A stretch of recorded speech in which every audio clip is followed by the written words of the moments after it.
मी doctor Ashok Shahaji Bhalerao, roll number 4, Chishtiya कला महाविद्यालय खुलताबाद, जिल्हा Aurangabad, doctor Babasaheb Ambedkar Marathwada university Aurangabad. My subject geography. आज मी मायक्रो टीचिंगसाठी पर्यावरण हा घटक घेतलेला आहे. पर्यावरण ही अतिशय व्यापक आणि अतिशय सखोल अशी संकल्पना. जगभर पर्यावरणावरती चर्चा, संवाद, डिस्कस संवेदनशीलपणाने आणि वैचारिक पातळीवरती यावर मंथन सुरू आहे. पर्यावरण हा कळीचा मुद्दा असून अतिशय संवेदनशील अशी बाब आहे. मानवाच्या ज्या मूलभूत गरजा आहेत त्या मूलभूत गरजाची पूर्तता पर्यावरणातून होते. फक्त मानवाच्याच नाही तर संपूर्ण जे सजीव आहेत त्यांचे जे जीवनचक्र आहे ते पर्यावरणामध्ये विकसित होत असते. मानव हा त्यातला प्रमुख असा घटक आहे ज्याच्या संपूर्ण मूलभूत गरजा, भौतिक गरजा या पर्यावरणामधून पूर्ण होतात. त्या संदर्भामध्ये पर्यावरणाच्या संदर्भामध्ये आपण जागरूक असणं आवश्यक आहे. त्याची रचना, त्याचे आंतरसंबंध समजून घेणे अतिशय महत्त्वाचे आहे. पर्यावरण याला इंग्रजीमध्ये एन्व्हायरमेंटल असं म्हणतात. फ्रेंच भाषेतील एन्व्हायरन या शब्दापासून, टू सराउंड या शब्दापासून एन्व्हायरमेंट या शब्दाची निर्मिती झालेली आहे.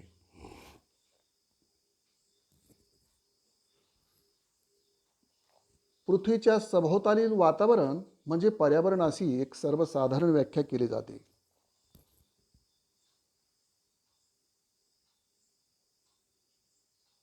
All the physical surrounding on the earth are called the environment. The environment includes everything living and everything non-living.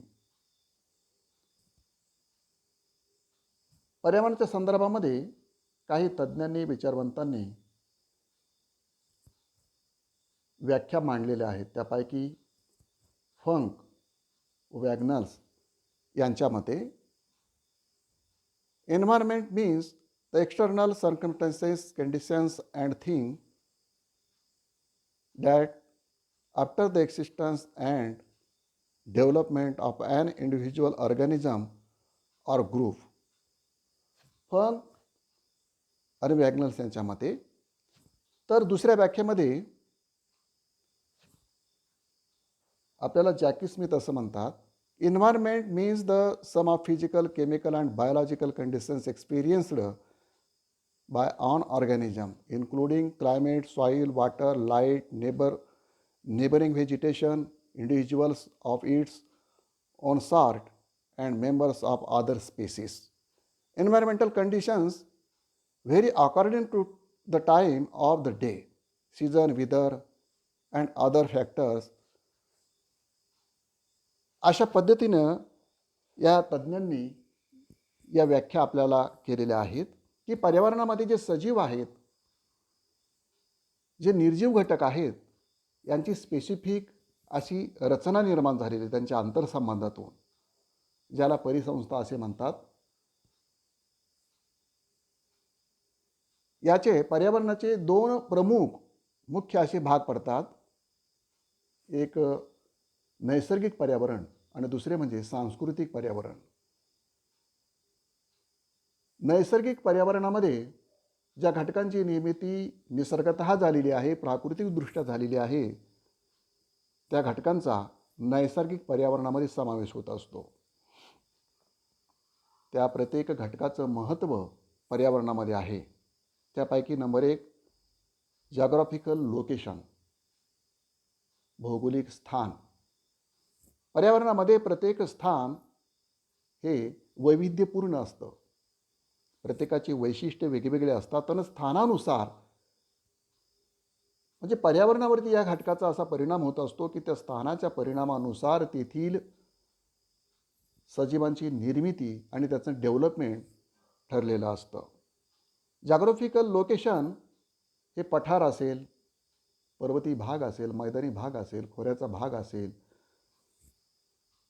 आणि याच्यानुसार सजीवांना अस्तित्व आणि विकासासाठी वाव मिळत असतो. दुसरा घटक आहे लँडफॉर्म्स.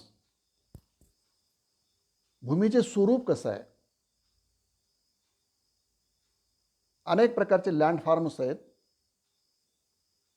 त्या लँडफॉर्मचा परिणामही मानवाच्या विकासावरती, अस्तित्वावरती, डेव्हलपमेंटवरती होताना आपल्याला दिसून येतो. तिसरा घटक म्हणजे क्लायमेट. पर्यावरणातील अतिशय महत्त्वाचा असा हा घटक मानवावर त्याचबरोबर सजीवांच्या जीवनावर परिणाम घडवून आणत असतो.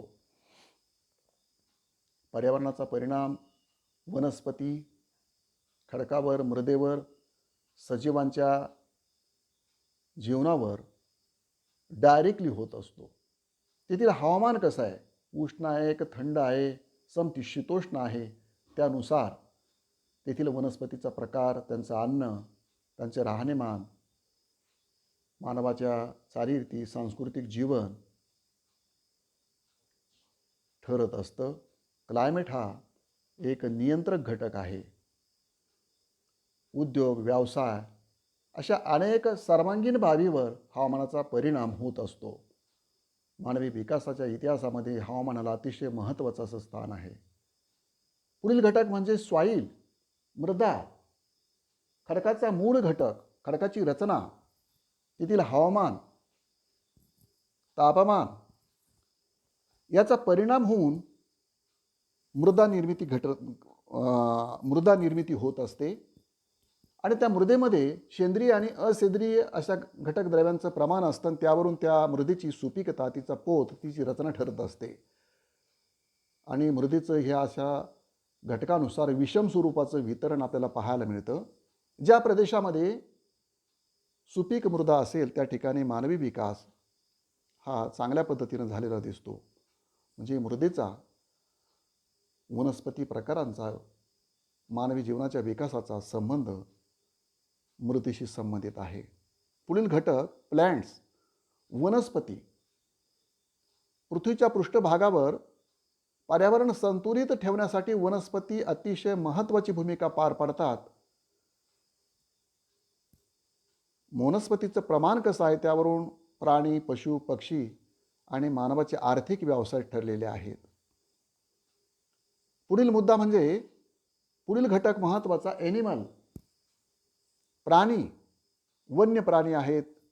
छोट्या जीवजंतूपासून तर आवाढव्य अशा हत्ती, जिराफ, उंट, गेंडा अशा प्राण्यांपर्यंत या सर्व प्राण्यांचा समावेश प्राणी जीवनामध्ये होत असतो. हे प्राणी त्यांच्या उपयोगितेनुसार माणसानं आपल्या कामामध्ये आणले आणि आपल्या विकासामध्ये त्यांचं योगदान घेतलेलं आहे. पुढील घटक वॉटर, अतिशय महत्त्वाचा हा घटक. पृथ्वीच्या पृष्ठभागावर याचं 71% असं प्रमाण आहे. पाण्याला जीवन असं म्हटलेलं आहे. एव्हाना मानवी संस्कृतीचा उदय हा पाण्याच्या किनाऱ्याजवळच झालेला आहे. पाण्याचं अतिशय असं महत्त्व आहे. मिनरल्स, खनिजे. जी औद्योगिक क्रांती आहे ती खनिजांच्या उत्पादनानंतर त्यांच्या युटिलायझेशनवरच डिपेंड झालेली आहे. म्हणून खनिजं कोणत्या प्रकारची आहे, त्यांचं उत्पादन कसं घेतलं जातं, एव्हाना त्या राष्ट्राच्या विकासाचा दर खनिजाच्या साठ्यांच्या वर आणि त्याच्या उपयोगितेवरती ठरलेला आहे. मानवी जीवनाच्या विकासामध्ये खनिजांना अतिशय महत्त्वाचं स्थान आहे. पुढील महत्त्वाचा घटक अंडरग्राऊंड वॉटर, भूमिगत पाणी. पशुसाठी, दैनंदिन जीवनासाठी, व्यवसायासाठी भूमिगत पाण्याचं महत्त्व अतिशय आहे. म्हणजेच पर्यावरणातील ह्या नैसर्गिक घटकांची उपलब्धता किंवा त्याचं स्वरूप कसं आहे त्यावरून मानवी जीवनाच्या विकासामध्ये त्यांचं महत्त्व ठरलेलं आहे. किती वेळ झाला? पुढचा जो घटक आहे या पर्यावरणाच्याच अंतर्गतमध्ये द कन्सेप्ट ऑफ एन्व्हायरमेंट. पर्यावरण ही संकल्पना स्पष्ट करताना त्याचे काही वैशिष्ट्य आहेत. त्यापैकी number 1, surrounding condition species or organism. पृथ्वीच्या सभोवताली हे आवरण आहे आणि त्या आवरणामध्ये जीव समूह वास्तव्य करतात. Includes various factors or agents. त्यामध्ये एक प्रकारचा घटक नसून अनेक जीवसमूहांचा समावेश, अनेक घटकांचा समावेश पर्यावरणामध्ये होत असतो. Includes physical, biological and chemical factors.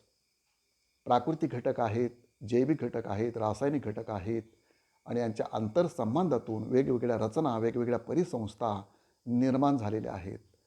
Changing time, climate, location. आणि हे पर्यावरण वेळेनुसार, ऋतूनुसार, हवामानानुसार बदलत असतं. Evolutionary adaptation. प्रत्येक ठिकाणी वेगवेगळ्या प्रकारचं पर्यावरण आहे, मात्र सजीवाच्या विकासासाठी, डेव्हलपमेंटसाठी अनुकूल अशा स्वरूपाचं पर्यावरण, सजीवांचं उत्क्रांतीवादाचा जो सिद्धांत आहे त्याप्रमाणे की ती सजीवाने बदलत्या पर्यावरणानुसार स्वतःला समायोजित करून घेतलेला आहे आणि त्यानंतरच तो विकसित झालेला आहे. Limitations, control on quantity of organism.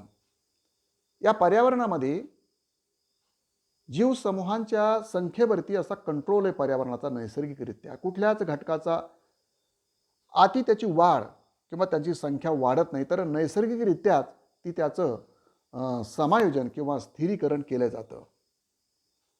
त्याला control on quantity of organisms असं म्हणू. Mega ecosystem. पर्यावरणामध्ये अनेक अशा परिसंस्था आहेत आणि त्या प्रत्येक परिसंस्थेची रचना, त्यांचं कार्य भिन्न भिन्न आहे आणि अनेक परिसंस्था मिळून पृथ्वी एक स्वतःच एक मेगा इकोसिस्टीम आहे. एन्व्हायरमेंटल डिग्रेडेशन हा अतिशय महत्त्वाचा असा मुद्दा आहे. या सुंदर अशा पर्यावरणामध्ये असंतुलितपणा निसर्गतःच निर्माण जर झाला तर पृथ्वी त्याला रिबॅलेन्स करते, परंतु मानवाच्या अतिरिक्त हस्तक्षेपामुळे पर्यावरण असंतुलित होतं. त्याला रिबॅलेन्स, पुनर्संतुलन पर्यावरणाकडून निसर्गतः अशक्य होतं आणि यातून अनेक पर्यावरणीय समस्या निर्माण झालेल्या आहेत. त्या पर्यावरणीय समस्या कमी करण्यासाठीच खऱ्या अर्थानं पर्यावरणीय जागरूकता, पर्यावरणाचं अध्ययन आपल्याकडून झालं पाहिजे. समस्या निर्माण होणार नाहीत. पर्यावरणाचा उपयोग मानवी जीवन सुंदर आणि कल्याणकारी बनवण्यासाठी झाला पाहिजे. धन्यवाद.